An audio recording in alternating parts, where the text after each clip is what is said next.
everyone. So welcome to Swapnil's first interview with Age Domains Expert. So today I have Mushfiq with me, and he's the founder of the website flip.com, right? So Yes. Mushfiq, you are going to share 2 case studies with us, right? Yeah. Awesome, man. So let us know, share it with our audience. And so first you can just share your screen and talk about your case study, and then we can do some follow-up questions. Sounds good? Sure. Yeah. Okay. Awesome. Perfect. Thanks for having me. Yeah. Thanks, man. Yeah. So, I'll be quick. So, I've been using Age Domains, I think, 3 years now. And so I'll cover 2 quick case studies, and then quickly, we can do Q&A. Yeah. But it's just before, I get started on things, I have a life cycle that I follow, essentially, the website flip life cycle, how to sell a site, essentially, from purchase to exit. I usually buy my sites. So I have a 5-step plan that I usually do, from acquisition, stabilization, growth, optimization, and exit. And, there's an article on my site you can check out, but essentially that's my formula. And so that's what I do with these 2 case studies, and I'll explain what happens through that process. So quickly, before I get into my age domains, I usually like to buy undervalued assets. And an age domain, in my opinion, is also an undervalued asset. It has, a lot of good backlinks. It has good history, good age, and it's not being valued properly in the market, and therefore it's being sold. And then you can take that and make it into something much better. So in general, age domains fall into my criteria of an undervalued asset. But in the past, prior to a few years ago, an undervalued asset for me was a content website, a niche website that is under monetized, maybe has a lot of easy wins. So the way I kind of categorize that is, a low revenue to traffic ratio. So it could be getting 100,000 page views, but making $300, which I'll explain as a case study. Yeah. Not enough on monetization opportunities. A lot of keywords that are missing, low competition, that are very easy to rank. And then also one that a lot of people look over is, if you're buying a site on an uptrend, let's say the revenues are increasing, the traffic is increasing, you're paying an average, which is much lower on an uptrend. But you could, if the uptrend continues, you reap the benefits. So I like to buy sites on uptrends, that most investors do as well. So we bought a site, an undervalued outdoor site from Flippa. It was making, $300, about 75,000 page views, up to 100,000 in the peak season. $23,000 was a purchase price at a 75x multiple. Yeah, now 75x multiple that's crazy. Yeah, that's crazy. Yeah. Multiples are like 35, 40, around that range. But again, it's on Flippa. I want to avoid auctions. Whenever something goes to auction, it gets crazy. So I like to do a buy it now offer, and just, this one was so undervalued that I was willing to pay anything for it to get it, because I know what I can do with it. Yeah. That's the confidence in my skill sets. So this site had no conversion rate optimization, no display ads, no SEO done to the site, but was getting 75,000. So this site, this site had a lot of potential, right? A lot of potential, yeah. Yeah. So we bought it, making $300. I think we bought it in early March. And then in March, it went up to $2,400 in the chart. And then, since then, it's been making at least an average of $4,000 a month. And we still own this one. We'll probably sell it next year. That's awesome, man. So that's one. That's undervalued, essentially. So other strategies, as I said, undervalued. Age domains are, in my opinion, undervalued. You buy a domain, if you hand register a domain, it has no value built into it. It's just a name. But with an age domain, you get unobtainable backlinks, links that we can't just go and buy or, quickly build. It takes maybe a decade to get those kind of links. Yeah. And essentially, you could be out of the Google sandbox quicker. I've seen sites that, after adding content, 3 months later, they're getting a lot of traffic. So the sandbox is kind of bypassed, I would say. And then what we do with it is we either recreate the site strategically, like we build a site on the domain itself, we redirect it, or we redirect it to one of our existing sites. And essentially, we're just going through that process, seeing what's working, and then adapting. If the redirect didn't work, or if the authority site didn't work, we can repurpose it, or we just say it's a dead deal. And there's some instances where age domains just don't work out. So that's a risk, and we can talk about that later. Okay, yeah. So one case study, this one we bought. This was we bought the site, which was built on an age domain in 2010. The domain is aged since 2010. Yeah. The original owners went out of business. They didn't continue, and so the seller who sold me the site bought it from auction on GoDaddy for $4,000, and he grew it to earning about $800 a month, and I purchased it for $32,000. So that's more of a reasonable multiple. And again, I saw this as a very aged domain, had backlinks from the U.S. government, CNN, Forbes. I mean, just links you just cannot get, right? And after 3 months of operations, it's earning $6,000, and just this month, I think we're gonna hit $11,000. So awesome. It's earning very well, and it's been in our portfolio for two and a half years now, consistently earning. And we have an operator hired to do that, and we don't even touch the site. So it's very, very, very passive for us. So that's one example of an age domain that's successful. We also redirect age domains to niche sites. Now, the website flip.com is one of my niche sites. We also have a lot of other niche sites that if we find a domain that's relevant, or maybe a category on the site that we want to expand, we usually can find a domain that's relevant, redirect it to that site, and get the backlinks and essentially get the topical relevancy. So we've done that already 4 times on the website Flip. You can type in the website flip.com Ahrefs and see what kind of domains we've acquired. And then I'll give an example of one site here that we went through this process. So goodglow.co is an acne site. We actually just sold this last week. So goodglow.co is a site we bought on Flippa. Again, it was about $10,000, a cheap price point. And then, we were looking for ways to boost its domain authority. It had a domain authority of about 7 with very, medium quality backlinks, nothing special. And we were looking for how do we get more backlinks. And in the health space, it's extremely difficult to do outreach. I mean, it's not easy to get backlinks. So age domain is a great way to kind of boost the backlink authority of the site.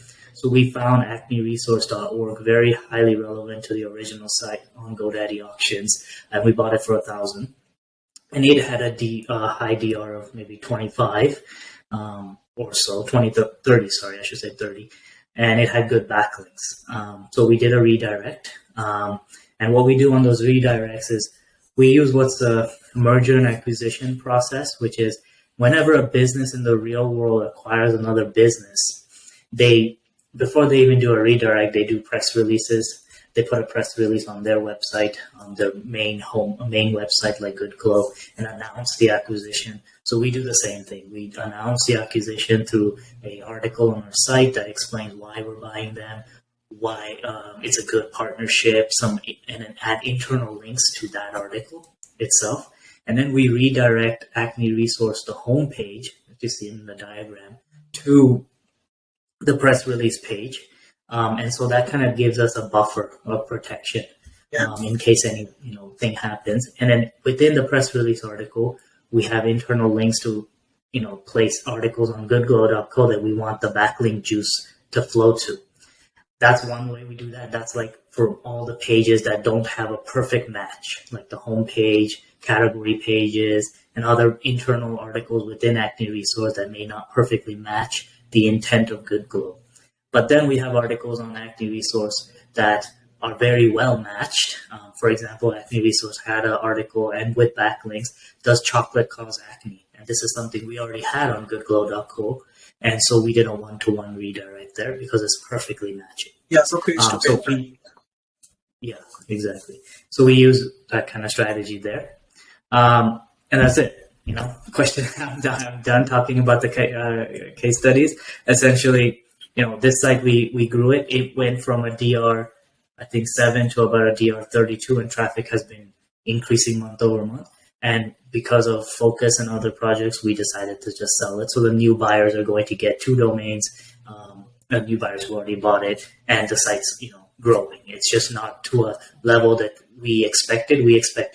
We don't keep sites in our portfolio that don't at least hit $5,000 a month. This one was earning about $500 a month, so it's just too small for us. So we decided to sell it and move on. That's awesome, man. Both case studies are very interesting. So your first case study was built on an age domain, right? Yeah. And the second one, you use the 3-zone acquisition technique? Yeah, so this one is based on the site is built on the age domain, and the other one is a 301. Okay, yep. Okay, awesome, man. So thank you for much sharing. I created some questions for you, and if you can answer them, it will really help our audience, right? Okay.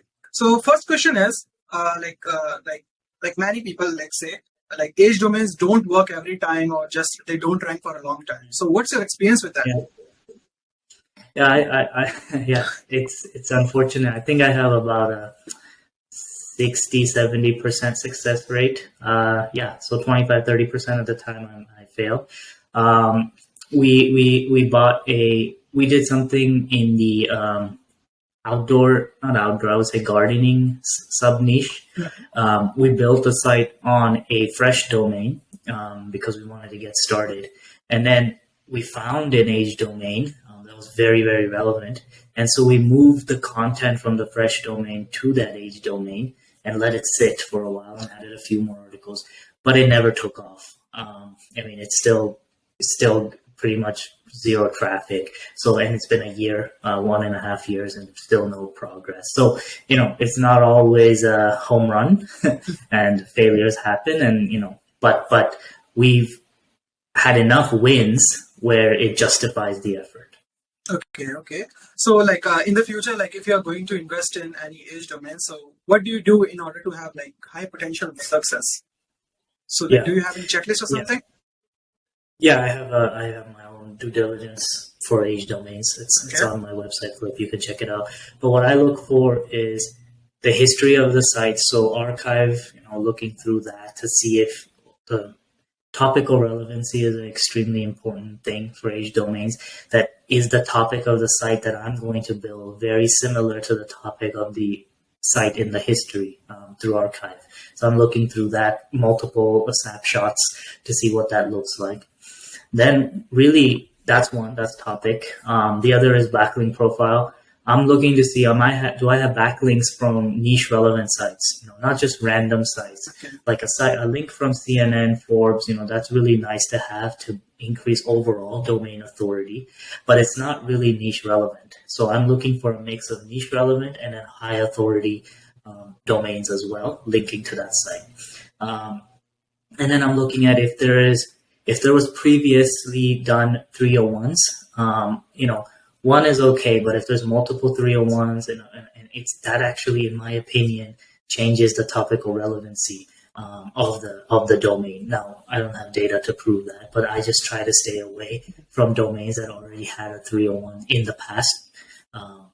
Those are some criteria. Okay, yeah, that's awesome. Because when I look for domains, then I was only looking at the high authority backlinks. But this is a great point that you look at the niche relevant backlink as well, the mix of authority and the niche relevant, right? That's really good. So I've seen people asking me what's my opinion on the dropped versus non-dropped domains. So some people say the dropped domains are bad, but you can see some domains go for really expensive price even if they are dropped. So what's your opinion in there? I don't care. In my opinion, I don't, everybody has their opinion. Okay. Whether a domain drops or doesn't drop, whether Google disavows those links or not, I don't think I've had an issue with that, because the backlinks are still on those sites that are linking, right? And I just feel like if a domain was dropped, I don't think that should lose its value in any way. The backlinks are still pointing. It just doesn't make sense that somebody let a domain drop, so now it doesn't have any value. Anyways, that's my opinion. I So don't know. I mean, Either. like some people say, like the whois is not showing the actual age, and the whois resets the age, and Google is not like going to give the preference or something. Yeah, I mean, look, age is Google. Google doesn't look at the age number on who is. I don't think they should, right? Yeah, I yeah, mean, I agree that as well. manipulation is very easy with that, right? Yeah, And it's a third party. It's not something they own and manage themselves or in their algorithms. So I look at if the backlinks are still pointing to that domain, it doesn't matter what the who is age says. The backlinks are there, and the backlinks are aged, right? I mean, they've been there for years. Yeah. So that kind of shows you that even if who is says 2021, I mean, the backlink could be from 2005. I mean, how do you do that calculation? Yeah. So, anyways, I know there's two trains of thought there. Yeah, that makes sense. I also agree in that. So, whenever you buy any domain, like, do you check that domain in the Google Search Console for existing backlinks? Yeah, that's not. I don't know if that's possible before buying it because you have to verify. Yeah. No, I don't. I use Ahrefs and other. Yeah, I mean, because I have got people and who are like, if the domain is not showing backlinks in the Google Search Console, then this domain must not be really valuable. So, what do you think about it? Yeah, so no, I have never done that. Let's be honest. But one thing that I do recommend, if people are so skeptical about a domain, I am at times as well. What I do is I don't take immediate action. What I do is I put it in Google Search Console, which I do for all my domains. Yes, I check everything there after buying it. But I put up a mini site, let's say a site with 10 articles, 15 articles on the site, and let it index, right? Maybe give it a month or two. Let it index. Let me see if what Google Search Console shows. Let's see if the articles are being indexed. Once that happens, I can take next step, which is either redirect that site to one of my existing ones because now I know that domain is clean, or I can start adding more content and building an authority site on that domain. Okay, yeah, that's awesome. It's like you're testing the domain first before going all in, right? Yeah. Exactly. Okay, that's awesome. And I didn't do that in the past. This is something last 1 year because I've had some failures, and I realized, okay, it's probably best to spend $500 to add some content and test before spending a lot more. Yeah, so it's something other people can also do before investing tens of thousands of dollars in single domain, right? Yeah. Okay, that's awesome. Yeah. So, so Mushfiq, what do you think? What mistakes do people usually which lead to the failure of age domains? What do you think? I have seen some bad examples, sites that go like this and then they go like this. Yeah.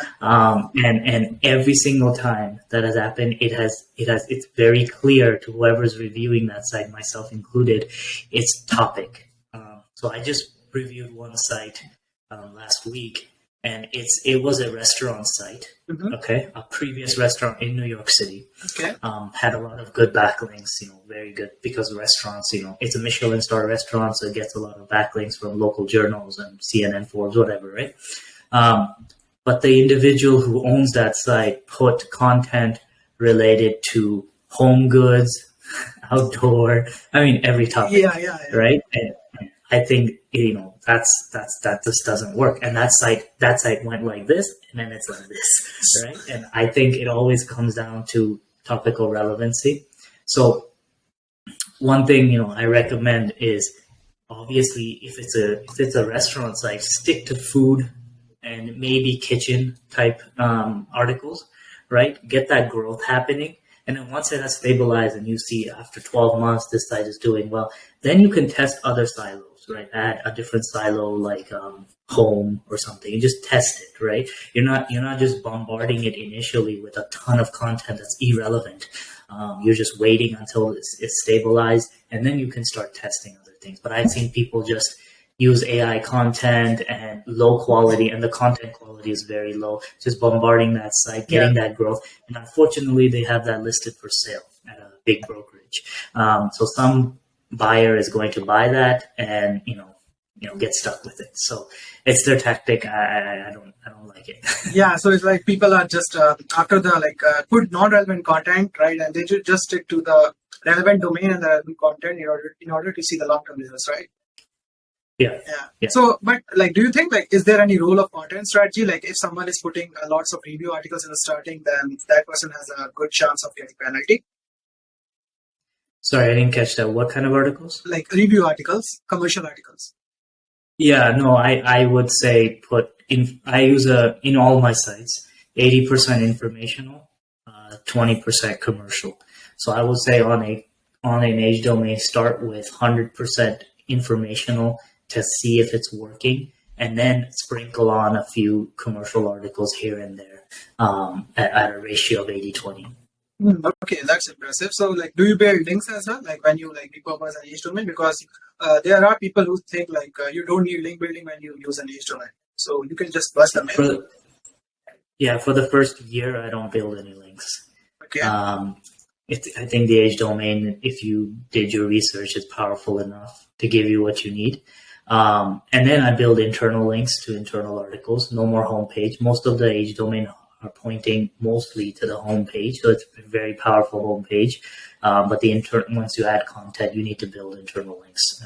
Not internal links, sorry, links to the internal articles, and grow those pages. So I do that after a year, just to give it some time. Okay, yeah, that's awesome. So, so whenever you like build a site on an age domain, so how do you like keep the link juice? Like some people just redirect the pages to the homepage, like. So what do you do? Like, do you revive the pages or you just like redirect them? I don't revive any of the content. That's copyright issues. So what I do is I go through the AHS report to see which previous URLs of the original domain have backlinks that are worthy that I want to keep, essentially, and then I recreate that page, the content on that page, as close as possible. So, for example, on the acneresource.org, does chocolate cause acne? Now, on that example, that had good backlinks. So I had my writers write a article on my original domain, the same topic, and then I just did a redirect. So essentially, I'm matching the topical relevancy. So yes, on the pages that have good backlinks, I recreate those one-to-one. The pages that don't have backlinks or they don't match the topic of my site for whatever reason, I redirect all of those to a press release page to protect that page. Actually, I'm not putting anything on the homepage, redirecting anything to my homepage, because I think that's dangerous and a red flag. So I usually put it to a press release page or a category page or a blog page or something like that. Okay, so like you just redirect them to any page except the homepage, right? Yeah, except the homepage. Okay, awesome. Like this is really good. So I think so. Like So for your second strategy, like this is the 3-zone acquisition strategy. So what's your like process for it? Like, can you just like brief it down really quickly? The 301. Yeah. Yeah. Okay. I just explained. I'll go again. So if you look on case study 3, so acne resource was redirected to Good Glow. I use a press release page to put all the acne resource content that's not relevant to Good Glow, and that press release page just has internal links and explanation. And I also, as a protection, I use a press release service. I pay them about $300, and they write a press release on this acquisition, and they put that out to all the different press release sites out there, like AP News and all the big ones, and that just points all the links to that press release page, essentially telling Google that this acquisition happened. And then all the articles that are relevant from acne resource to Good Glow, if it already exists on Good Glow, I do a redirect immediately. If it doesn't, I have my writers write a specific article that matches the relevancy, and then I do a redirect, and that's pretty much it. So on a domain, for example, an acne resource, I probably have about 10 or 15 direct redirects, essentially one-to-one, and the rest would go to a press release page. Okay, so like you create the pages as well, right? Not just like redirect all the pages to acquisition page, right? No. One-to-one, I'm analyzing each page and recreating those that are necessary. Okay, awesome. So like, don't you think like it will like create an issue in the link juice dilution? Like if there are too many pages which are not necessary for us? too many pages that are like that are sitting. like not that are sitting and not really important to us. I mean, they're all redirecting to the press release page, so all the link juice is going to that page. Is that what you're asking? Yeah, I mean, like you said, like we will just 301 pages, 1-to-1 page by creating the content, right? So if we are creating those many articles just for the 301, then don't you think like it will create so many pages on the website? Yeah, I mean I think that's the right way to do it. I mean, if you're gonna do this wildcard redirect, essentially everything to one page, I see that as a red flag. I mean, you have to be strategic about it, right? Yeah. If you're buying the domain for a purpose, topical relevancy, match, and all of that, right?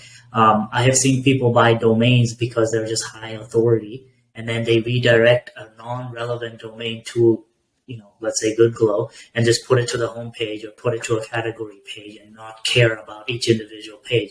And think about it from some Google's perspective, like, why the heck did you do that? Right? You're just propping up the DR unnecessarily, right? So that's why I take a more strategic approach. It takes more time. It takes a lot more time, but I think it's the right way to do it. And if there's 100 pages I need to create, then I'm thinking, is it worth it?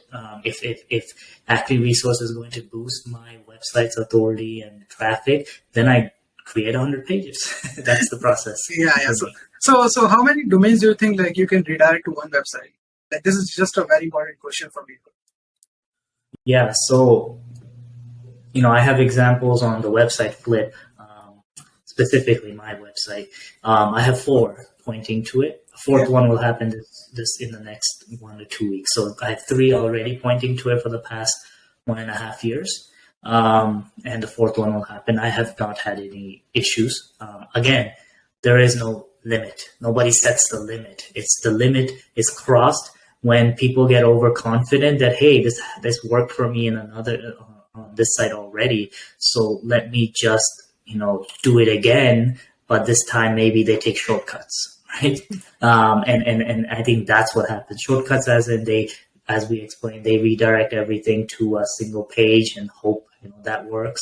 Yeah. Or they buy a domain that's not relevant to the original site just because they're maybe overconfident that it will work. And those kind of mistakes happen. But I'm very critical of that. And all the 4 domains we've obtained for the website Flip have all been relevant. And also, we don't just obtain domains, we obtain aged sites, right?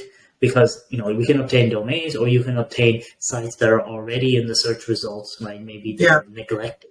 And think of those as aged domain sites. They just have content on it. We scrap all the content because maybe it's like a 20-year-old site that had content written 15 years ago and it's not relevant anymore. But we just take the domain and then redirect it to specific pages on our site and recreate those pages if needed. So there's 2 ways to go about it. You can go to auction, you can go to SERP names, Otis, all the players, or you can go into the search results and see what some competitors who are ranking for keywords that you want to rank for, and then go and give them an offer, and then do the redirect strategy as we talked about. Yeah, that's really good. That's very good, man. So, like, what do you think about the future of age domains for SEO? Like, many people are curious, like, if they should keep using the age domains. Like, do you think it's safe? Sorry, I didn't catch that. Can you say it again? So, like, what do you think about the future of age domains? Like, do people? Yeah. Okay. I think the future here is, I think SEOs like us and niche website builders seem like we just caught on to the age domain, trend in the last maybe 4 or 5 years, let's say. At least I've been around in this industry since 2008, so I've seen it all. Right, and age domains have been getting a lot of hype recently. But let's be honest, the SEO world and Google world, they've been doing this in the real business world for decades before us. Age domain is just a cool word, but really what it is, it's a merger, an acquisition. You find something. Google is doing it all day, every day. Google themselves as a business. And all the big businesses are doing, they're buying up competitors. And what are they going to do with the competitors? They're going to do a redirect to merge the sites, the businesses, right? So I think the future it's just continuation. There's no special thing that's going to happen. I think it's going to keep happening. And I honestly think if done right, it's impossible for Google to penalize you for this. The examples that I provided in terms of sites that go like this and like this, it was done wrong. It's very obvious when you look at those sites that it was done in haste, like not planned. Yeah. It was done just to get that big boost and then sell the website. So I think if done right, it's just going to continue. There's no like bright future. It's just going to be a stable thing. It's not going to just go like this. I hope that makes sense. I think this is the future. Yeah, like it's like you're using a old business for your new business, right? So it's nothing like a cheap strategy or something, right? Like it's going to work for a very long time, right? Yeah. Okay, exactly. Mushfiq, so I think I have just this last question for you for this interview. Sure. So, what's your best advice for someone who is investing in age domains? Like, what's your like best takeaway? Like, what would you like to like recommend to that person? Yeah. So I have two advice. If you're a beginner niche site creator, don't start with age domains. Start by creating a site from scratch. Understanding the process.